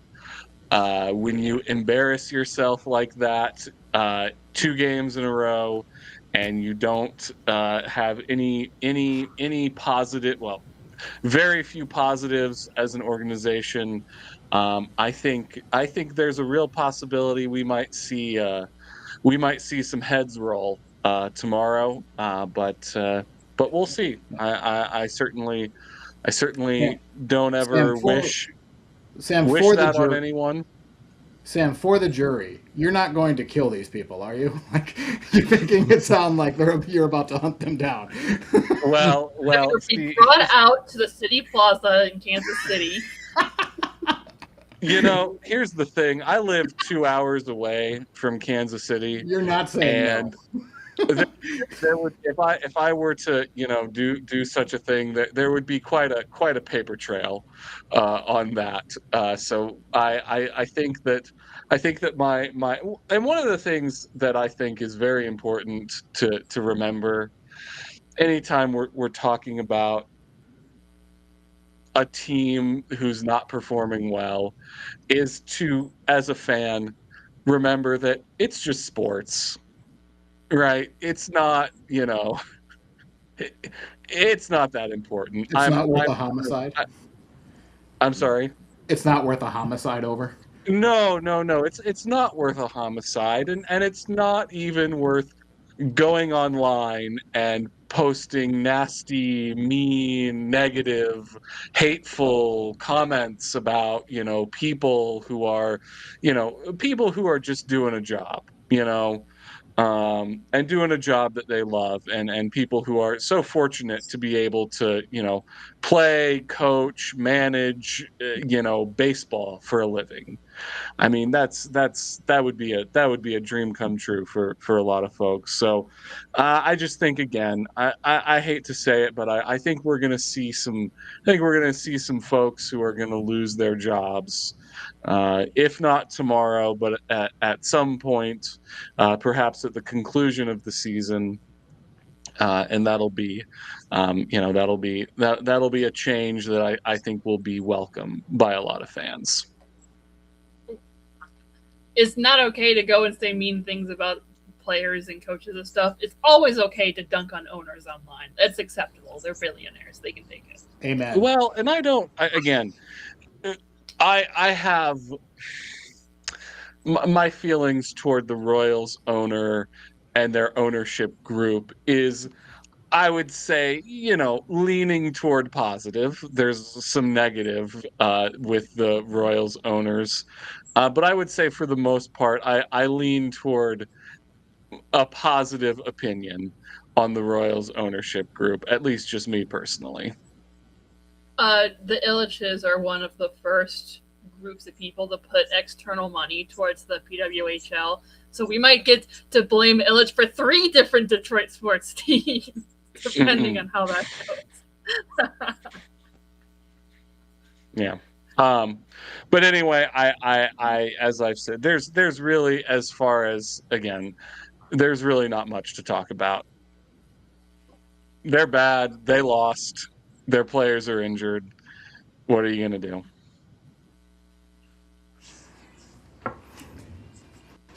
All right. Should we get on to recaps? Let's do it. All right. Cleveland, Chicago. It's going to be a lot of Chicago. Some would argue too much Chicago, but here we go. Cleveland in Chicago, game 1. Ty, do you want me to go? You more than welcome. A lot of these games, first of all, close, all 3 of them came down to the wire. Good series. Game 1, I want to cut right to the 9th inning, if I may, and say, we were talking about Dominguez earlier. Dominguez had no clue where the ball was going, not a clue. And at that point in time, uh,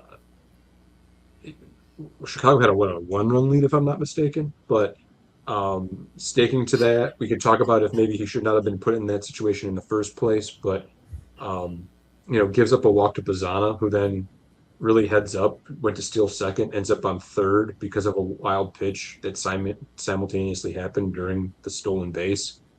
Uh, and then, Patrick Bailey, RBI single, Rocchio doubles. Hoskins kind of had a rough series here. You saw the broken bat ball that got by him that kind of cost the Guardians giving up the lead there, but also kind of helped out Dominguez and struck out on ball 4.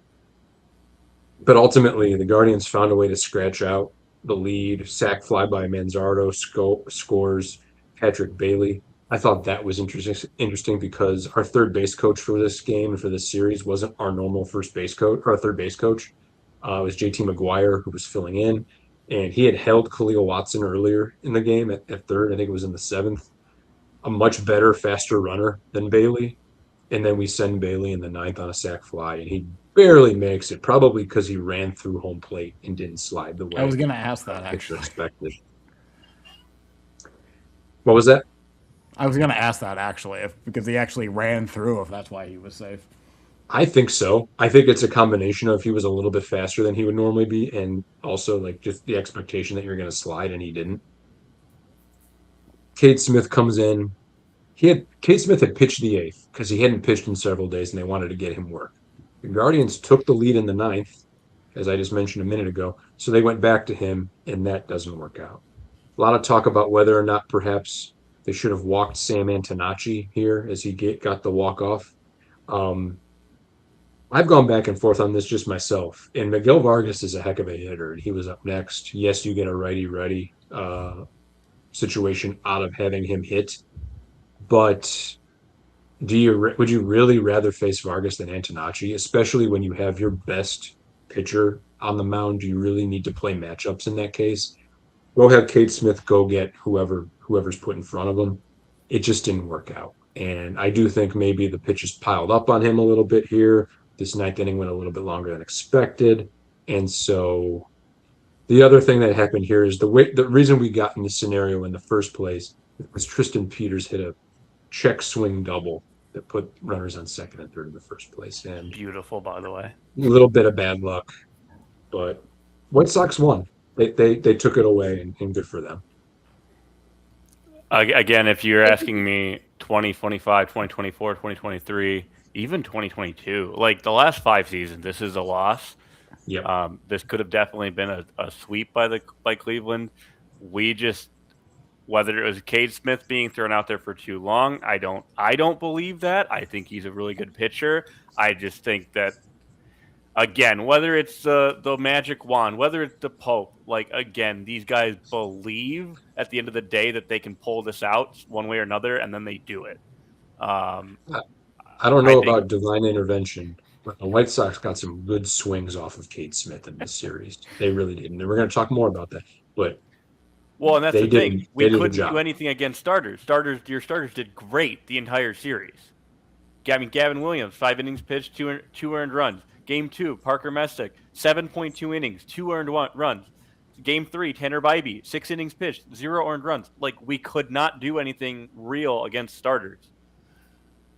Gave the bullpen a lot of trouble, though. I don't know what that's about.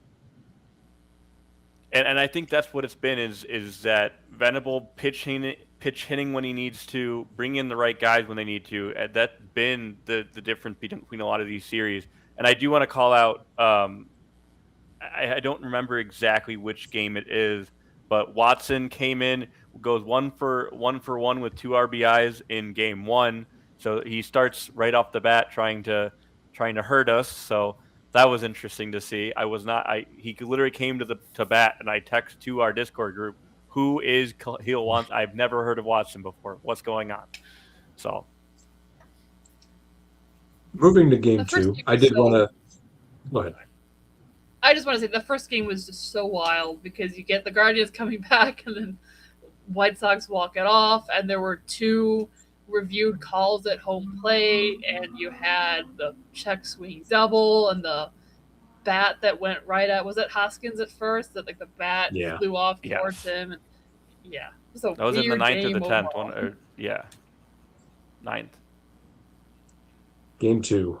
Parker Messick, as Ty alluded to, was awesome. He pitched 7 2/3, 10 Ks, 3 hits, 1 walk, 2 runs. He made one mistake. He gave up a long ball to Miguel Vargas, who had a really good series, honestly. Um, and he got punished for it. But Cleo Watson hit his first home run as a major leaguer in this game. I did not do a big diatribe about Watson up front during news. I will just say real quick, really nice ad that they made. Traded Josh Bell for him a couple years ago at the deadline. Was a guy that was at one point a top 100 prospect, ended up falling off those lists. Thought maybe he was going to be a bust, and they've kind of resurrected his prospect profile, and he's now up in the majors. He's contributed over the last week. And, I'm not saying that he's going to be a lifelong major leaguer or anything, but he's helped out. He was 5 for 9 in this series with 6 RBI. So at least for one set of games, he was excellent. The other thing I want to mention is Sean Newcomb, who shut it down in this game. After 2 days of Dominguez being very, very, very, I don't even want to call it shaky. He was just bad. 2 2/3 out of Newcomb in relief. That was long, but I think it was needed. And I think it was the right choice. Like he was going well, his pitch count was pretty low. Let him keep going. And I think that's a good call by Venable, and I think it was good execution by Newcomb. And all around, it earned the White Sox a 2-1 victory here.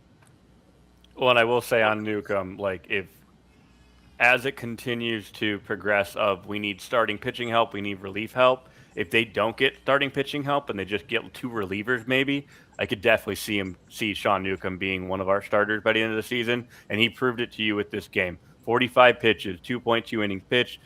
Yes, it's a little bit more than you'd expect, but again, he was there from start to finish. He knew what he wanted to do. He was executing pitches, and not call out, but like Sean Burke, again, he went against the Yankees, did really good against the Yankees in Game 3 in New York. Comes here against a good Guardians team, obviously without J Ram and some of the other more offensive guys, but he still went 6.1 innings, 1 earned run. He did really well in those six innings as well. Dan, I wanted to ask you about, I think it was this game or the game before for Arias, because there were a few moments for him where it was kind of iffy, I guess. Yeah, it was rough. I forget. I think it was game one. Somebody, I apologize if you're listening, if it ended up not being game one. But there was a game in this series where he struck out 5 times.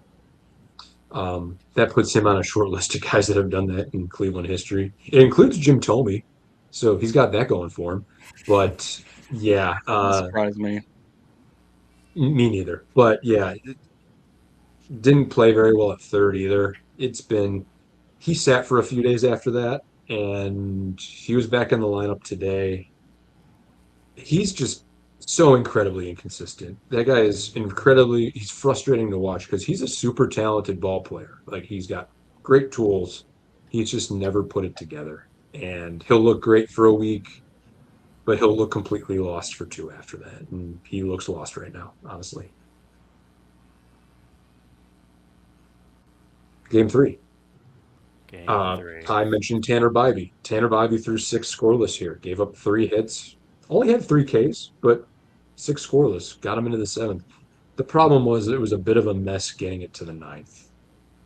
Eric Sabrowski struggled out of the bullpen in this one, gave up a run. They needed Colin Holderman come in the seventh to finish the seventh because Sabrowski couldn't. Hunter Gaddis was wobbly in the eighth, didn't give up any runs, but also didn't finish the inning. Tim Herron had to come in. So now you've used four of your relievers before you get to Cade Smith. Cade Smith easily gets two outs in the ninth. Like, feels like this is going to be a regular old Cade Smith routine, 1, 2, 3, quick and easy, what we normally see. In the matter of about 30 seconds, he gave up two home runs. Vargas went deep on him. Again, he had a good series. Randall Grichuk on the next pitch to right center field. And we have a tie game. Defeat from the jaws of victory, it's looking like. I will give the Guardians credit. After losing the first two, some close, hard fought games that could have gone either way, and they fumbled them and they didn't win them. Man, they could have tucked their tail between their legs and moved on to come in. Started thinking about the plane flight home. They scored in the 10th. Khalil Watson drove in the Manfred runner in the 10th, gave him a 4-3 lead. Sean Armstrong he took us on an adventure in the 10th. Walked the bases loaded, including the Manfred runner. Walked, I think it was Teal and Colson Montgomery. I kind of wonder if that was pitching careful, but also he didn't seem to have his command. I don't know, but he got the outs that mattered. Nice play by Manzardo at first to end the game. You don't say that very often, but it's true here, and he deserves credit for it. And the Guardians sneak away with a victory, and at the time, I believe, kept the division tied. So, Yes. yeah, And I want to say, like, this happened twice in the last week, that it's the bottom of an inning, of the last inning, and we get the bases loaded. And seeing us not pull through there was the exact, like, man, I'm so disappointed we didn't do it, but at the same time, like, we shouldn't be this good anyway. So, like, it was just like one of those things where it's like you felt as a Sox fan that it was going to happen, that they had figured it out. And then ultimately, again, with the Guardians and how good their pitching is, we couldn't pull it out. I will say Chicago is a team that's playing with a lot of confidence. That jumped off the screen to me in this series. Take that. I know that's a bit of a cliche. Maybe that doesn't mean much to you. I think that matters right now, at least in the moment. And I was impressed. I think their offense is really good. I think that they're going to hang around this division for this year. I don't expect them to go away. And this series just objectively was really good. There's lots of late drama. They're all run games. All three games could have gone either way if one play goes differently for either team. And we get to do this again for this upcoming weekend for the 4th of July in Cleveland. So Don't expect the same thing, Dan. Don't do I it. don't know. I think we're gonna have a fun weekend. I don't know that it'll go They got exactly the same swept by the necessarily. 2026 Tigers on the road. The White Sox are the worst team in baseball on the road, record wise. I'm curious to see how the four games play out. I'll just leave it at that. Dan, this might be like making something out of nothing. Is there any concern with Cade Smith just because he got beat around this series against a division rival, the White Sox? The Tigers have hit Cade Smith fairly well this year. Like they didn't actually win any of those games, but like they made it close and it got iffy.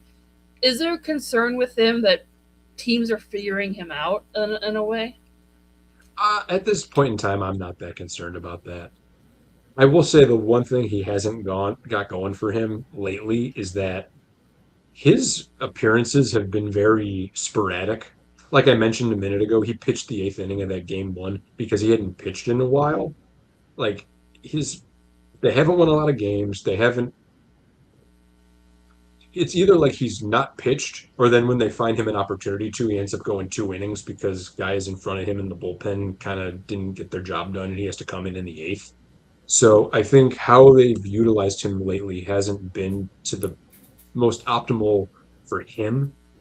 Beyond that, he hadn't before this week. He hadn't blown a save since April. His ERA is 3.13. It's not that much higher than 2.93 last year. He leads the league in saves. I'm not.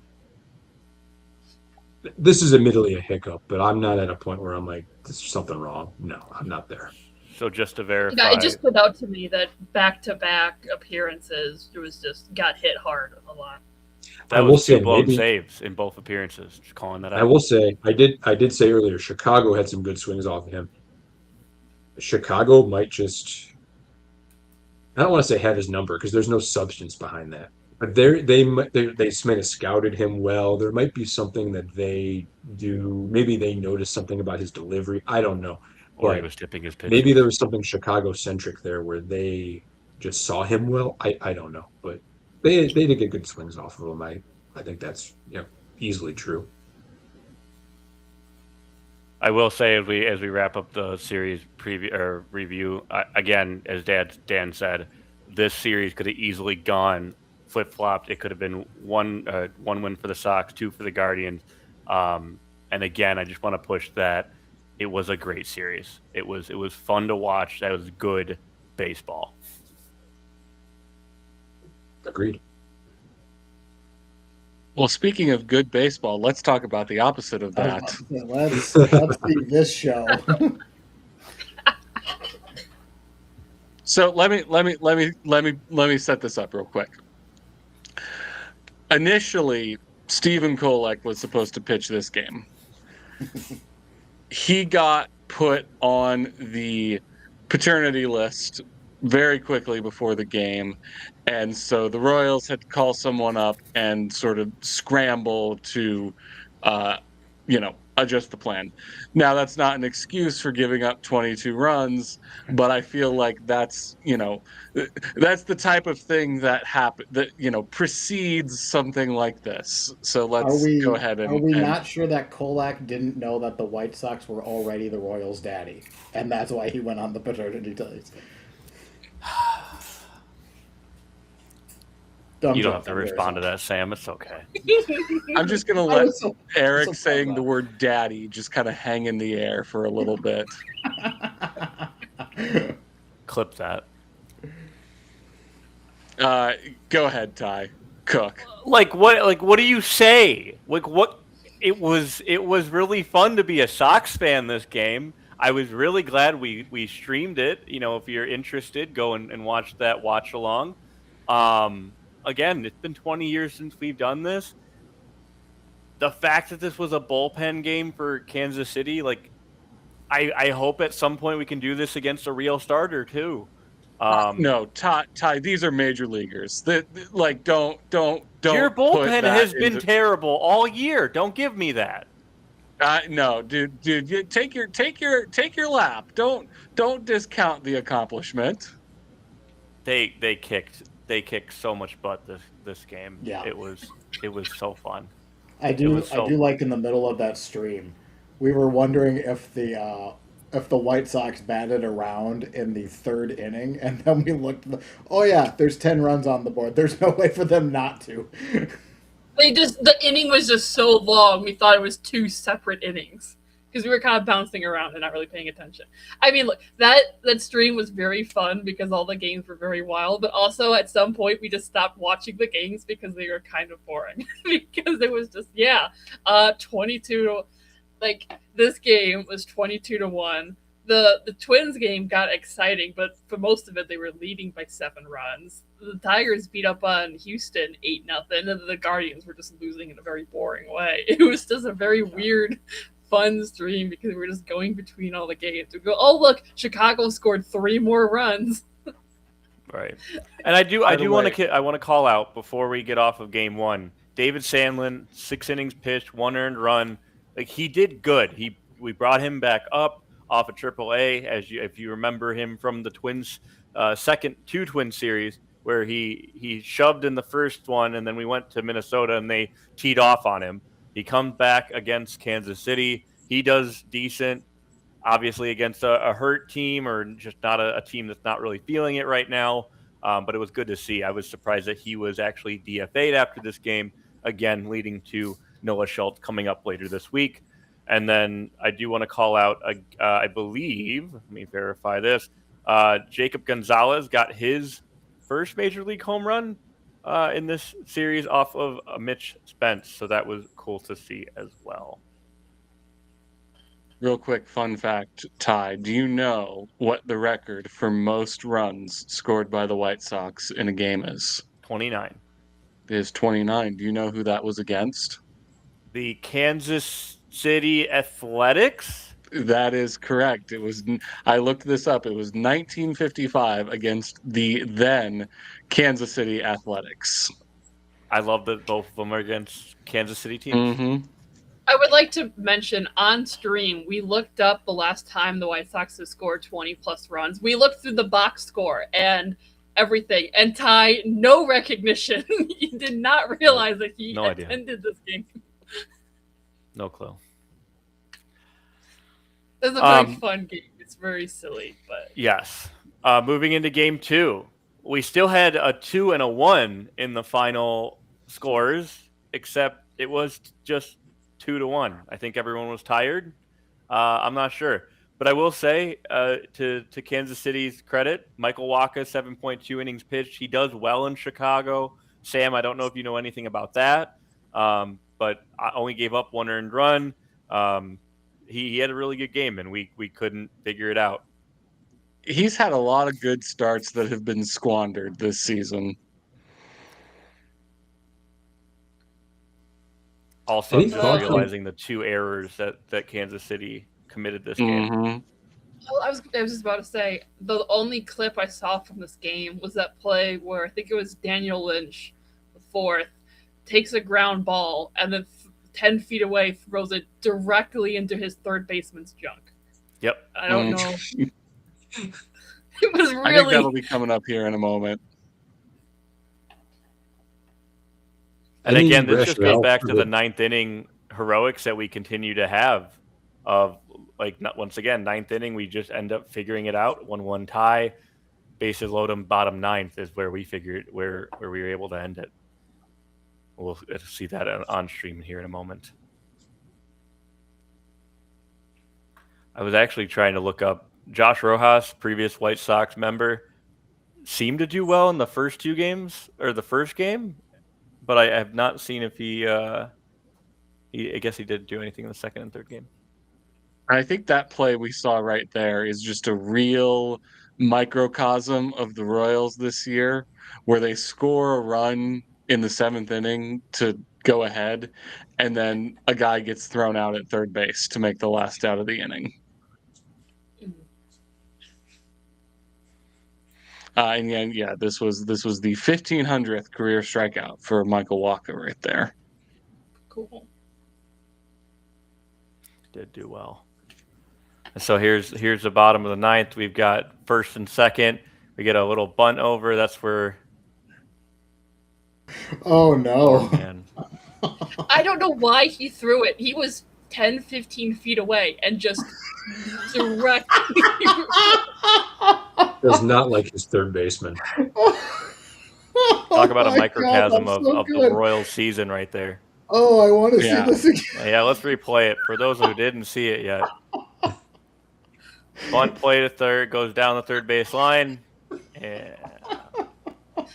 Really trying to Let me ask you this. What else is Lynch supposed to do? Hold on to it? Lynch. What else is he supposed to do? Okay. Make sure. I mean, it's the bottom of the 9th. You have to at least try to get an out. Sam, from a baseball perspective, I think you're 1,000% right. Like, that's a tough play. You're on the move. You're not that far away. Okay, that's going to be my favorite clip for a while. Boy, that really tickled me. Okay. Yeah. Lynch, he's a pretty good defender. He's made some highlight worthy plays in I his don't know that career. he needed to So rifle in that hard, but other than that, no, I'm with he didn't. And I just want to Thank you. call out, so with this game, so before the Kansas City series, there were fans online starting to get on Chase Mydroth, which I've been on his good side for a while, but people are starting to say that he was falling off. That he was having a slow week or two. So then he goes off in these two games. He went 2 for 4 on Saturday. On Friday, I want to say he had four. Had at least 4 hits. I don't whatever stretch he was going through. He's over that. For anyone wondering, anything else on game two, Sam? Before we move to game three. I think we can move along.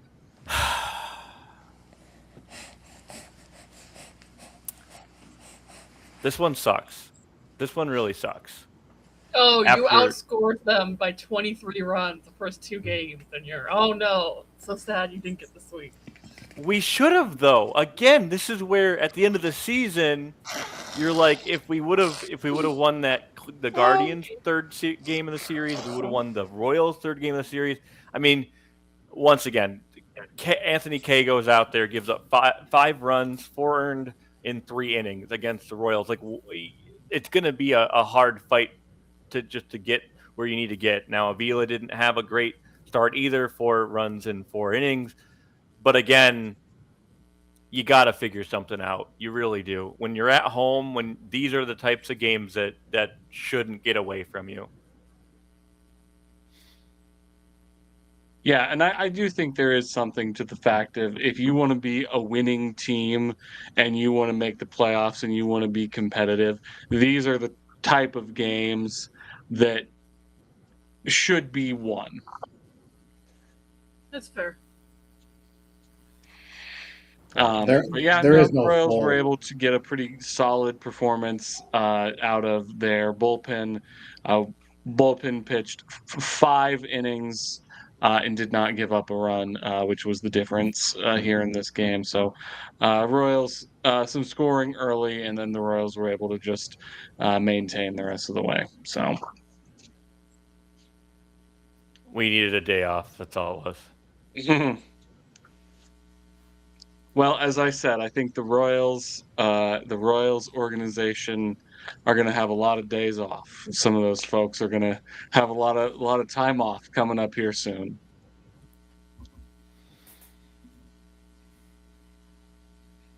All right, should we get into schedules as I'm pulling them up, and then we just have one series to predict?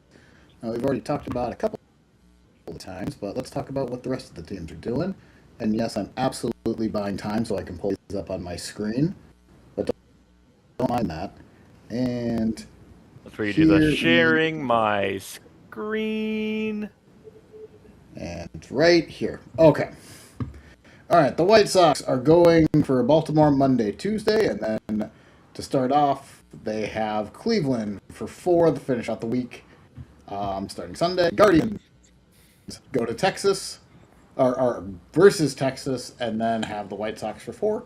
The Twins have the Astros, and then, that's still June. Have the Astros, and then I believe, go to Yankee Stadium. So maybe I'll be watching some Twins games in person, but we'll see.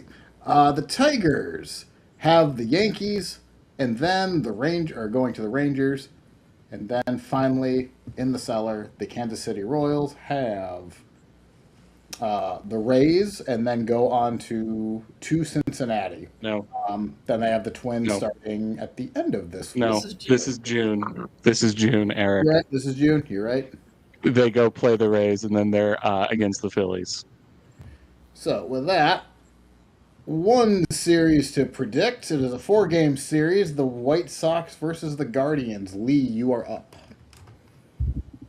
I'm gonna go with the Guardians. The White Sox might be hot, but they suck on the road, and that's not gonna change in Cleveland. Dan. It's great getting Chase DeLauder back today. I don't think this Guardians offense is quite ready to be back up to snuff yet. The White Sox are hot right now. The White Sox just took 2 or 3 from Cleveland and are feeling very good about themselves in general, I think. I think the White Sox are going to win 3 or 4. Sam. Well, 4-game series, so I'm gonna pick a split. Good man. Ty. Guardians. All right, we're kind of all over the place right now. Love it. Okay, paste. I'm with Sam. I think it's a split. Um, all the signs lead toward the White Sox winning 3 out of 4, but Cleveland just doesn't die ever. So it's going to be a split. And the Um, Sox suck on the road. and the White Sox suck on the road. So results so far this year, I am still in the cellar with 8 correct predictions. Or sorry, Sam is in the cellar. No, you're not. Sorry, I'm used to being in the bottom, so my apologies. Sam has 6, I have 8. Lee and Dan have 9, and that it's just going too well for Ty this year because he has 12 correct predictions. So there we are sitting at that. Any other thoughts we have before we end it? Talking about anything like future scheduling, talking about trade deadline, all that. Any news for our listeners? I mean, I think we can start talking about the trade deadline. I think in a somewhat real way. We also just passed the halfway point of the season. I think we should probably touch on that maybe next week. I think we're kind of playing it by ear. We might have a midweek episode? Question mark. Maybe we'll see. No promises. If not, you'll see us all next week. See you then.